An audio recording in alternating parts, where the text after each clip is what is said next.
சோறு கண்ட இடம் சொர்க்கம் அப்படின்னு ஒரு பழமொழி இருக்குங்க. அதுக்கு சிலர்லாம் வேறு விதமாக அர்த்தம் புரிஞ்சுப்பாங்க. அதனுடைய உண்மையான அர்த்தம், சிவலிங்கத்தை நாம் அன்னாபிஷேகம் செய்து, அன்னத்தால் அபிஷேகம் செய்து, அந்த சிவலிங்கத்தின் மீது இருக்கக்கூடிய அன்னத்தை நாம் பார்த்தோம்னா நிச்சயமாக நமக்கு வாழ்க்கையில் நல்லது நடக்குங்கிறது தான் சோறு கண்ட இடம் சொர்க்கம்னு நமக்கு பெரியவங்க சொல்லியிருக்காங்க. இன்றைய நாள் மகா அன்னாபிஷேகம் நடக்கக்கூடிய நாளுங்க. அனைத்து சிவாலயங்களிலும் இன்றைய தினத்திலே அன்னாபிஷேகம் சீரும் சிறப்புமாக கொண்டாடப்பட்டு வருகிறதுங்க. இன்றைய நாள் மட்டும் ஏன் தேர்ந்தெடுக்கப்பட்டது? சந்திரன், நவகிரகத்தில் சந்திரனுடைய அந்த தானியங்கள் அப்படின்னு பார்க்கும்பொழுது சந்திரனுடைய தானியமாக அரிசி வருகிறது. இன்றைய தினம் சந்திரன் முழு கலைகளுடன் பிரகாசமாக இருக்கிறார். நிலவானது பூமிக்கு மிக அருகில் வருகிறது. இன்றைய தினம் நிலவினுடைய அந்த 16 கலைகள், அந்த 16 கலைகளுடன் நிலாவானது மிக அழகாக பிரகாசமாக இருக்கக்கூடிய நாளாகும்.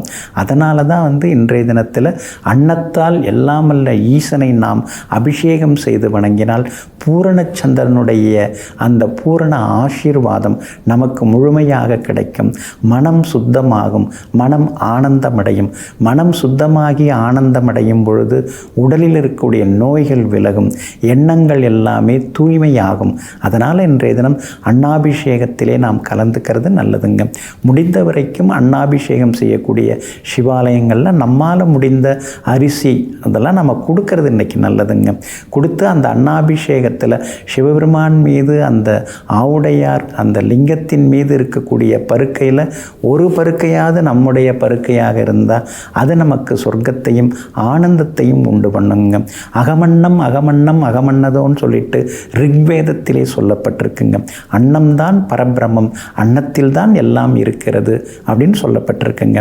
அதே மாதிரி ஸ்ரீ பார்வதி தேவியானவள் அன்னபூரணியாக காசியிலே அருள்பாலித்து கொண்டிருக்கிறாருங்க. அப்போ அன்னபூரணி எல்லாம் நாம் எதுக்காக கஷ்டப்படுறோம்? என்சான் வயிற்றுக்கு ஒரு சான் வயிறே பிரதானம்பாங்க. எல்லாம் பஞ்சம் பட்டினி இல்லாமல் சாப்பிட்றதுக்காக தானேங்க இவ்வளோ கஷ்டப்படுறோம் அப்படின்னு சொல்லுவாங்க இல்லைங்களா? அந்த சாப்பாடு நமக்கு வாழ்க்கையில் முழுசாக கிடைக்கணும். சிலருக்கெல்லாம் பாருங்கள், கோடி கோடியாக கொட்டி கிடைக்கும். சமைச்சு கொடுக்குற சமையலாள் நல்ல விதவிதமாக சாப்பிடுவார். ஆனால் வீட்டின் உரிமையாளரோ ப்ரெஷர் இருக்குது, சுகர் இருக்குது, சால்ட் இருக்குன்னு எல்லாத்தையும் குறைச்சி கஞ்சி இருந்தால் போதுன்னு சொல்லி சாப்பிட வேண்டி இருக்கும். அப்போது அந்த மாதிரி இல்லாமல் தினந்தோறும் அறுசுவையோடு நாம் சாப்பிட்டு ஆரோக்கியமாக ஆயுளோடு இருக்கணும்னா இன்றைய தினம் சிவாலயங்களிலே நிகழ்த்தக்கூடிய அன்னாபிஷேகத்திலே கலந்து கொள்வது நல்லது. மாலை நேரத்திலே அன்னாபிஷேகம் சீரும் சிறப்புமாக நடைபெறும். அந்த நேரத்தில் சமகம் வாசிக்கப்படுகிறது. அதே மாதிரி ருத்ரம் ஜபிக்கப்படுகிறது. நாமும் நமக்கு தெரிந்த சிவமந்திரங்களை, சிவபுராணத்தை அதெல்லாம் நாம் சொல்கிறது, ஜபிக்கிறது எல்லா வகையிலுமே நல்லதுங்க. அதனால தாங்க அன்னம் போல் எண்ணம் அப்படின்னு சொன்னாங்க. அதுதான் ரொம்ப ரொம்ப முக்கியமானது. நாம் எதை சாப்பிட்றோமோ அதுவாக நாம் மாறிக்கொண்டிருக்கிறோம்னு சொல்லிட்டு சொல்லப்பட்டிருக்கு. தானங்களிலே அன்னதானம் ரொம்ப ரொம்ப பெருசு. அதனால தான் வடலூர் வள்ளலார் ராமலிங்க சுவாமி அடிகளார் என்ன செய்திருக்காங்க, முதல்ல யார் வந்தாலும் பசிக்கு சாப்பாட்டை போடு, அப்புறமா அவங்களுக்கு அறிவுரை சொல்கிறதா இருந்தாலும் வேதிக்கிறது போதிக்கிறதெல்லாம் அப்புறம் வச்சுக்கலான்னு சொல்லிட்டு எல்லா உயிரும் இன்புற்று இருக்க வேண்டும், பசித்திருக்கக்கூடாது அப்படின்னு வடலூர் வள்ளலார் ராமலிங்க அடிகளாரும் அதே தாங்க செய்திருக்காங்க. சிதம்பரத்தில் தினந்தோறும் அன்னாபிஷேகம் காலையில் 11 மணி அளவில் அந்த ரத்ன சபாபதிக்கு தினந்தோறும் அன்னாபிஷேகம் நடைபெற்று வருகிறது. அன்னம் பாலிக்கும் தில்லை சிற்றம்பலம் அப்படின்னு சொல்லிட்டு அப்பர் பிரான் பாடியிருக்கிறாருங்க. அதுபோல் இன்றைய தினம் அன்னாபிஷேகத்தை பற்றியெல்லாம் சிறப்பாக சொல்லப்பட்டிருக்குங்க. யஜுர்வேதத்திலையும் சொல்லப்பட்டிருக்கு. அதனால் முடிஞ்ச வரைக்கும் இன்றைய தினம் அமுது படைக்கக்கூடிய அந்த ஆண்டவனுக்கு நாம் அமுது படைக்கக்கூடிய ஒரு அற்புதமான வாய்ப்பு திருநாள் இன்றைக்கு அமைஞ்சிருக்கு. அதனால் அனைத்து சிவாலயங்களிலும் இன்றைக்கி அன்னாபிஷேகங்க. நம்மால் முடிந்த வரைக்கும் இன்றைக்கி அன்னாபிஷேகத்திலே அரிசி தந்து கலந்து கொள்வோம்.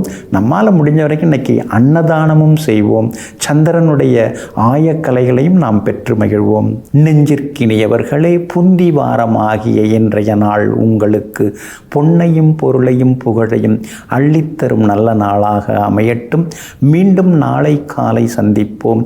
நன்றியுடன் உங்கள் ஜோதிட முனைவர் KP வித்யாதரன். வணக்கம்.